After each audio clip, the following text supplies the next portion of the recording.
YouTube, what's up, man? It's your boy Crew, and we are back with another reaction video, man. So we got two legends on the screen right here, man. We got two legends. We got Bullet RC and Tony D.12 on the screen, man. I honestly hope that they see this, man. Like, I hope that they see this. I really enjoy Tony D.12's videos. Bullet, he's been in and out of the game for a while. I don't, I would love to maybe know a little bit more about what's going on there. But either way, man, I started doing another video and then I seen this video and was like, yo, this is kind of interesting to me. Why Bullet RC and Tony D.12 stopped going to sneaker events.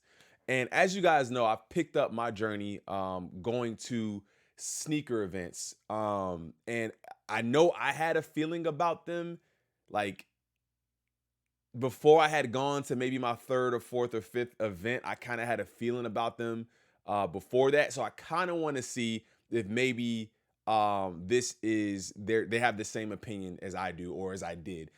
This is actually from their new podcast called Gloves Off. Looks like they got about 8,000 subs over there. So we're definitely going to make sure we support anything they got going on, man. We're going to support their podcast as well. So make sure you guys hop over, hit the like button, and comment on their video as well.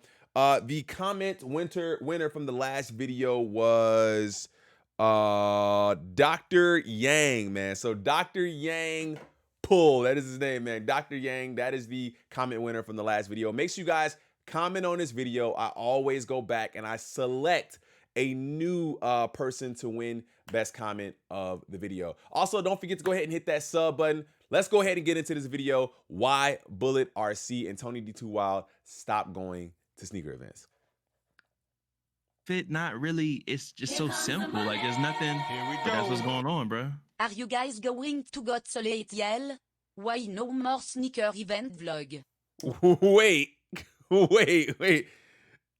Is that like a French like voice asking them were they going to Gasso ATL? Is that what that was? Yo, this camera quality is crazy for both of them, bro. Like, I need to step my game up. Look at Bullet RC's, like, look, bro, it's crazy. Tony D's is crazy too. Why a rogue sneaker YouTuber moving to different direction from sneaker? What? This question, where did all these sneaker YouTube channels have store? Can we say PPP loans? So is she speaking English or French? And it sounds No, like she's speaking French, bro. I mean, she's speaking English, but she's French. So, like, oh, wait. That's like a real person? That's not like, I thought that was... I thought they like did that or something, like made that voice sound like that. I couldn't understand the question. I don't know if you guys can understand it. Let's see what they say. Like, listen, bro. You gotta listen. Salutes to D man Gilmore in the building for the $2 tip. Are you guys going to the Got Soul ATL? Why no more sneaker event vlogs? Why are OG sneaker YouTubers moving into a different direction from sneakers? Biggest question, where did all these sneaker YouTube channels have stores? Can we say PPP loans? So I'll answer mine and you can answer yours, Bull. Am I going to Got Soul ATL? More than likely, yes. I know Kais is coming out here. I'll probably swing by for a little bit. Salutes. Why no more sneaker event vlogs? Can I be 100% honest? They're not paying. That's just what it is, bro. And, you know, why are you so demanding, Tony? Well, the thing is that if you want me to go leave Atlanta and fly to New York, Cali, wherever, you're talking about 1, 2, 3 days, right? I'm literally having to stop what I'm doing here and go to promote your event. That makes sense. And, you know, I can film here a little bit, but I more likely will be just filming your event, promoting your event. Right. It's basically all work for you. I get to meet my people, salutes to that. But at the end of the day, like, if I'm not getting paid like something for that, it just doesn't. It's like, bro, we did SneakerCon for 3, 4, 5. We did a long time, bro. Yes, for a long time and never got paid for it, you know. And salutes to SneakerCon, no shots. I mean, they made their money, you know, and they paid for room, they paid for flight and all that. Like, so it's no knock, but I just rather, like, if I'm gonna be promoting an event, like any other thing that I might promote or work for or towards, I wanna be paid. I'm not asking for millions of dollars. I'm not asking for nothing crazy. But just like a day's work, like the fact that I'm stopping what I'm doing here to go to your event, to promote your event and talk about your event, there should be something for that, you know? Now, I have not run into this issue yet, obviously, man. We're talking about guys who are like so far. I don't even know. I don't know. I think Tony D is at 1 million. I think he's at 1 million. Maybe he's close to 1 million or something like that. I don't know. But so that lets me know where there's just like different levels of where you are in your career. So like my thought process on it was a little different. In the beginning, it was a little bit more like, for me, it was I guess the only word to say was intimidating, because there was so many people that I didn't know, and walking into a room and having a camera and being the personality that I am, I'm always all about love. I feel like when you go to some events, people people look at you funny, you know what I mean? And that never really happened to me. It was just something I was expecting. Now, I will say, at other events that I've gone to, not necessarily SneakerCon, not even Got Sold, but some other events that I went to, it just wasn't really put together as well as I would have liked to see them put together. And it being smaller made it seem like it just wasn't a lot going on. Basically, it wasn't exciting. There was no reason for me to go back to doing those kinds of events. But the sneaker cons, the Got Souls, I'm not gonna say anything about any of those other events or name them or anything, but they weren't the best. But that was my opinion. Theirs is, I make too much money to not do to stop what I'm doing to go and do your event. I got to see what Bullet's gonna say. Not And just. I'll definitely say too. My bad to cut you. You still going? I'll say. Go ahead. Let me just finish. Why are sneaker YouTubers moving in a different direction from sneakers? I don't know what you mean by that, but by that specifically, D-Man. Like, as far as like, I feel like I'm moving. I feel like I'm still doing sneakers 10 years later, but I might be doing like guns on another channel. Like, I'm just bringing my other hobbies into it. Exactly. I'm trying to bring the personality side back to me for YouTube. So that's why I might be going into a different direction. And the biggest question: where do all these sneaker YouTuber channels where did all these sneaker YouTube channels have stores? Can we say PPP loan? I don't think so on that. I don't think so. I mean, bro, the resale game there was money to be made, bro, and a lot of people cooked. A lot of people cooked, bro. So I want to go back to this last question. Bro, and I don't think so. Of course, can we say PPP loan?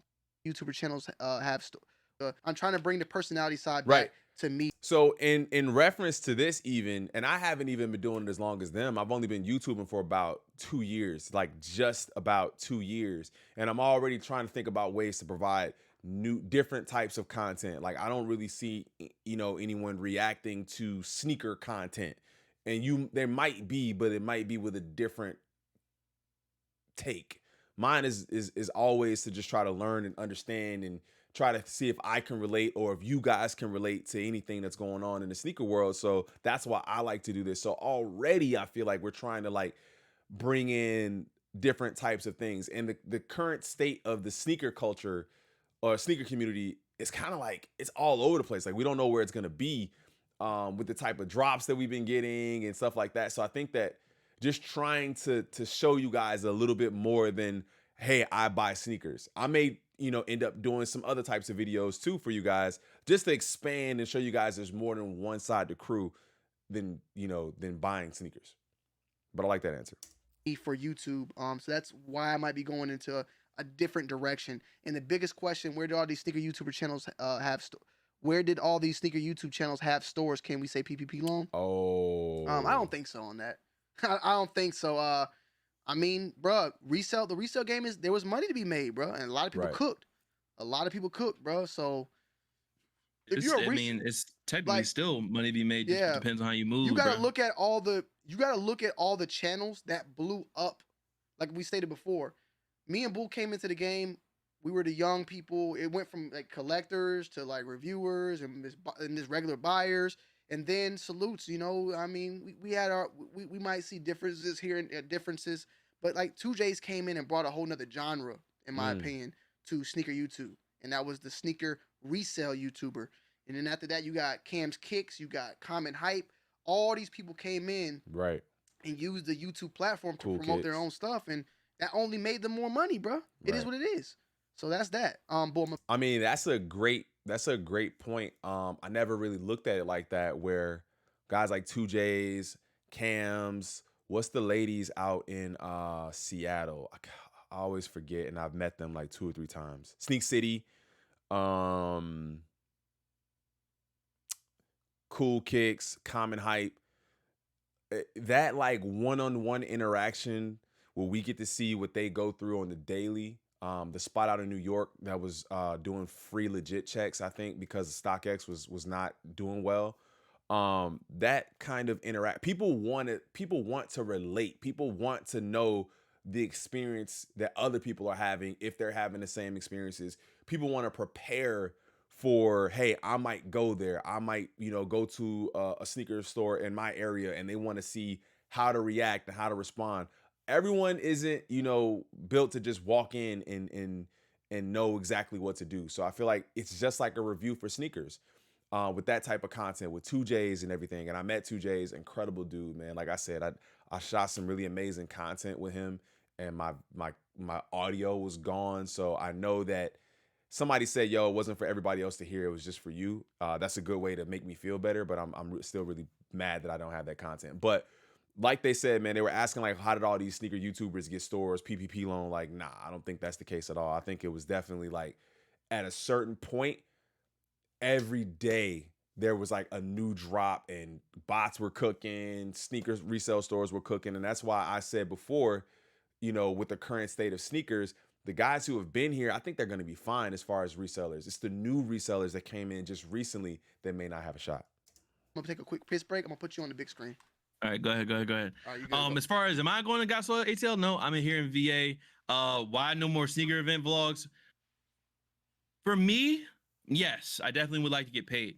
The best thing towards the end when I kind of like stopped going was definitely just meeting. Like at that point, we were saying it back then, like, yo, we're just really going to meet people at SneakerCon. Like, and I see, like, when you go to SneakerCon, you gotta think of something to shoot. It used to be when you go to SneakerCon, people were just excited to see SneakerCon. What is SneakerCon? Who's selling? What's there? That used to be the exciting part of SneakerCon. It was just the SneakerCon is exciting. To be there. Nowadays, it's a little bit different. We've seen SneakerCon already. I've seen the vlog here. I've seen the vlog there. I've seen you do this. I've seen you do that. And I think also a lot of people are coming to see some of the different personalities that they had there, and right. Maybe including me or Tony or Kais or whoever beat Sneak. You know what I mean? Salute to my guy.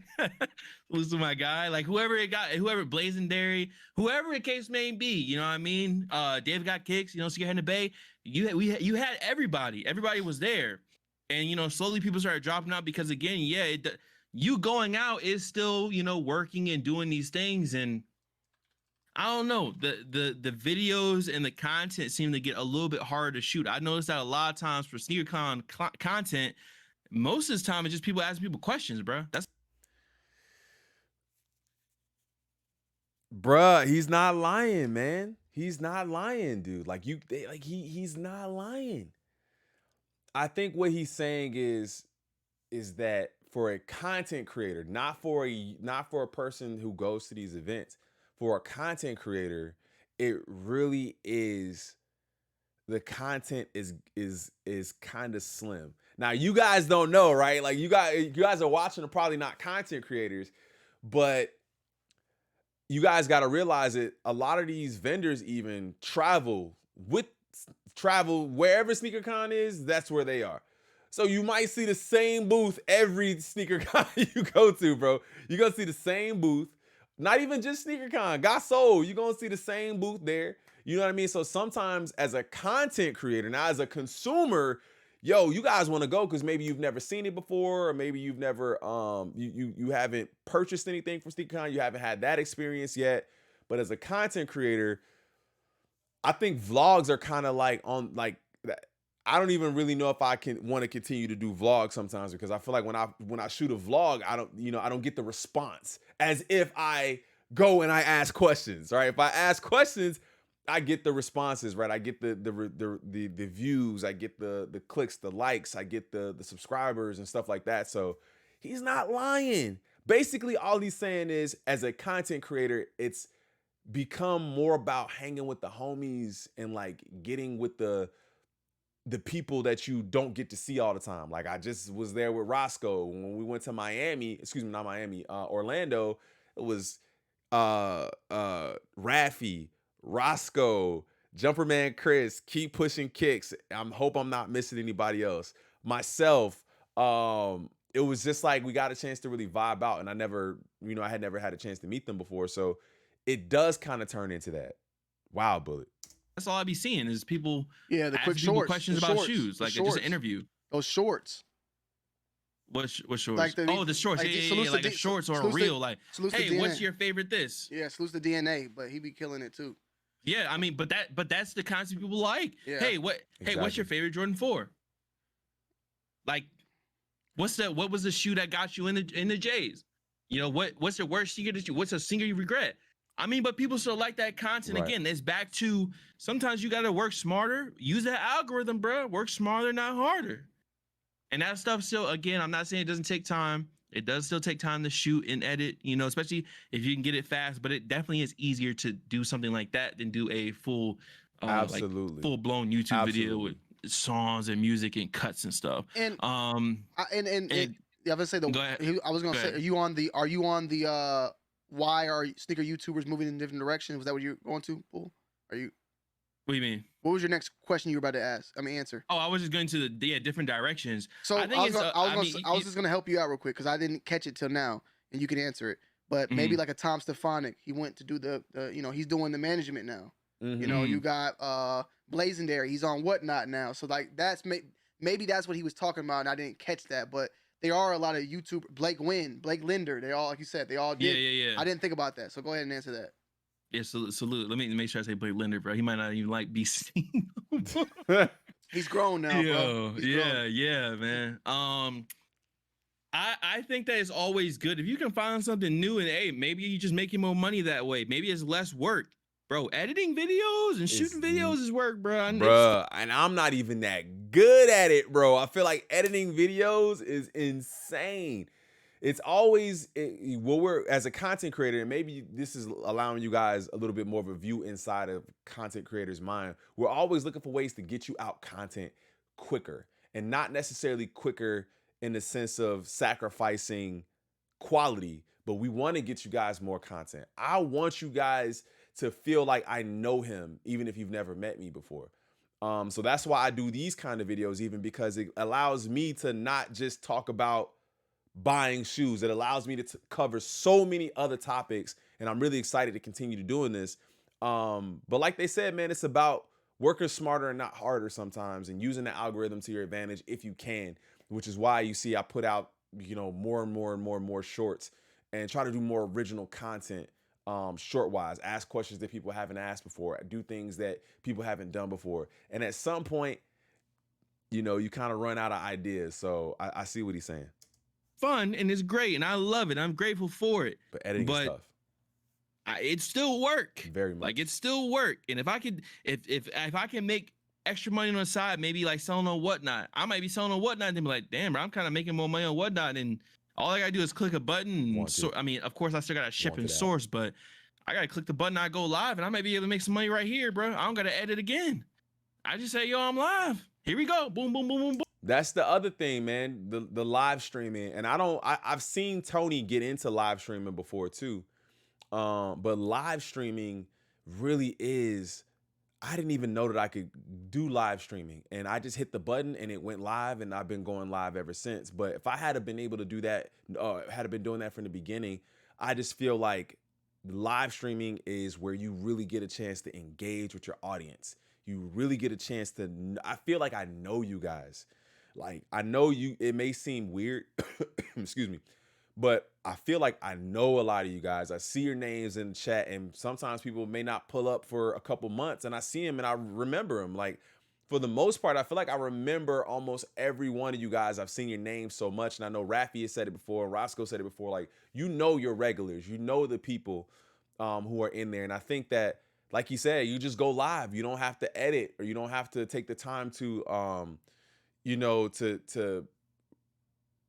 it frees your day up. Like when we live stream and we do short videos and stuff, like, it really frees your day up. Even something like this, I don't have to really edit this. I do all of these live reactions, no takes, no cuts, because I want you guys to get like the real how I'm feeling in the moment. I don't want it to be some like, oh, let me make that perfect. Like, it doesn't have to be perfect. This is just how I feel about this topic, you know?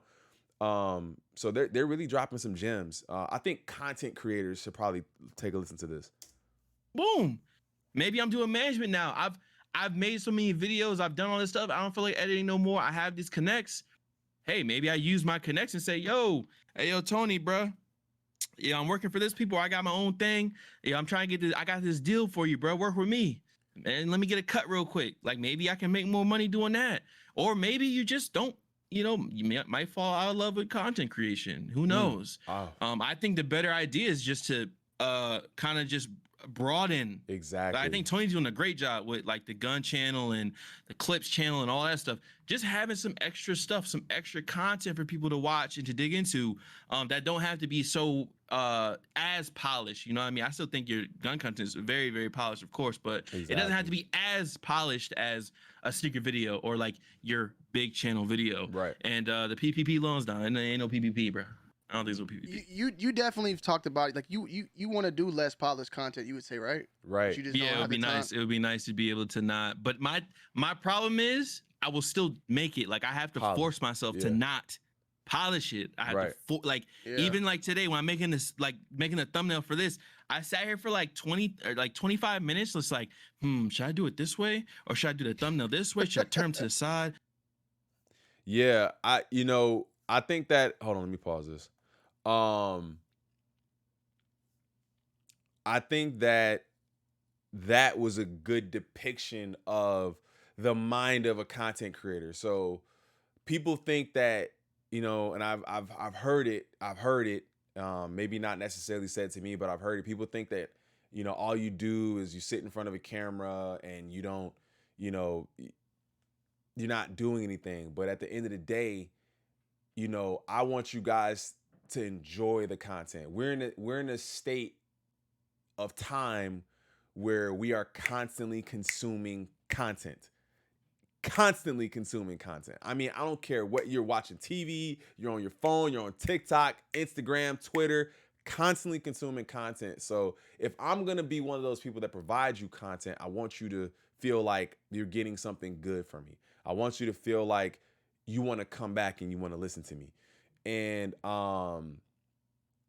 you can do that a bunch of different ways. You really can. There's a lot of different ways. And I think that the person or the content creator that finds a way to really change everything and do something differently, like even with when Roscoe and Rafi and myself and everybody that I mentioned, Jumperman Chris, Keep Pushing Kicks, when we all did that IRL stream in Orlando where we did a lie detector test. Like, that's what I'm talking about. Just like stuff that's just slightly different. It's not as polished. It's not cleaned up. It's not cut. Every shot isn't perfect. It's like, I want you guys to see some of the real side of us as content creators too, man. But shout out to Tony D, Too Wild and Bullet. Hopefully they get a chance to maybe even see the video that I'm doing and can provide me some sort of like insight or provide some sort of feedback on even what they think about what I said about the current sneaker community. But that was a good one, man. I wasn't expecting that from them. I was gonna do a different video and I ended up doing that one. I'm happy I did it. But man, let me know how you guys feel about this in the comment section below. I know a lot of you guys aren't content creators, but if you are looking to become a content creator, or if you just want to share your opinion on, some of the things that us content creators, maybe go through, or some of the things that we experience, let me know in the comment section below, man. You guys know I'm always checking the comments, and I will be selecting one person to have the best comment, and you guys will be shouted out in the next video. But if you guys haven't done it already, make sure you guys subscribe to the channel. Really means a lot. We're super close to 6,000 subscribers. The goal is 10K this year. And I love you guys so much, man. Make sure you guys hit that like button if you guys haven't done it already. But I will see you guys in the next one. I'm out. Peace. Peace, peace, peace. I'm gone.